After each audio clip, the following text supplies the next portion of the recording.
এরপরেও তটিনীকে আমাদের ডিপার্টমেন্টে তুলে নিয়ে গিয়ে ইন্টারোগেট করবে না, জেরায় জেরায় জেরবার করবে না, শুধুমাত্র পরশুরামের স্ত্রী বলে আর পেয়ে যাচ্ছে।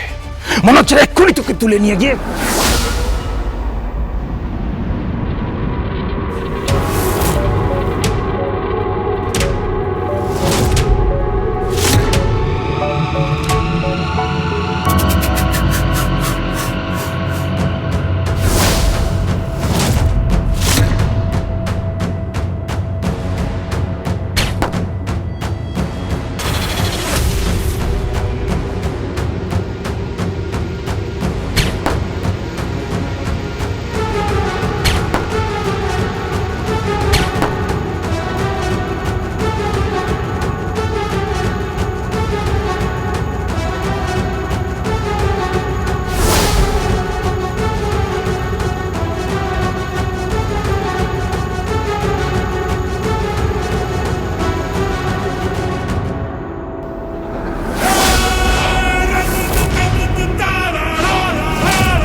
Hello Maya, come sharp.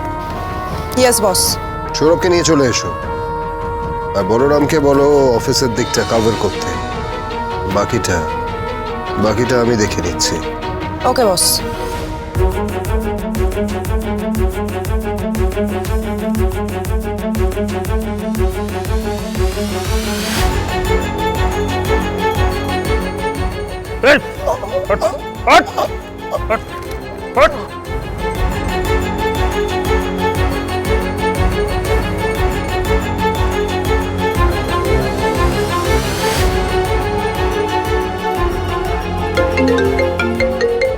Hello, হ্যাঁ তুমি কোথায়?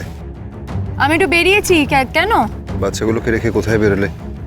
টুটিনি, কালকে ওদের ইউনিট টেস্ট, একটু তো পড়াতে পারতে না? তুমিও তো ওদেরকে একটু পড়াতে পারতে নাকি? তুমি কি রিক্সায়? হ্যাঁ, রিক্সায় আছি। কোথায় গেছিলে? তুমি আমাকে জেরা করছো কেন? আমি তোমাকে জেরা করছি না, আমি তোমাকে জিজ্ঞেস করছি যে তুমি কোথায় গেছিলে। একটা কাজ ছিল তাই।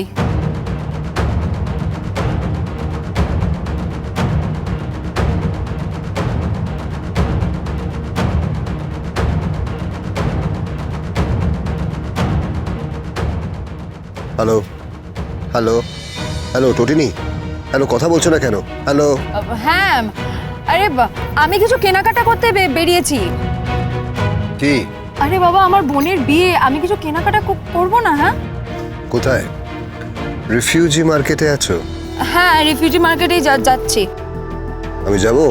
না, কোনো প্রয়োজন নেই। আরে তুমি ইরিটেটেড হয়ে যাচ্ছ কেন? আমার আর ভালো লাগছে না, বাড়িতে সব সময় অশান্তি, তোমাকে অপমান করছে, আমার কষ্ট হচ্ছে, আমার ভীষণ ইনসাল্টেড ফিল হচ্ছে। পরশুরাম আজকের নায়ক, সোম থেকে রবি প্রতিদিন রাত ৮টায় স্টার জলসায় ও জিও হটস্টারে।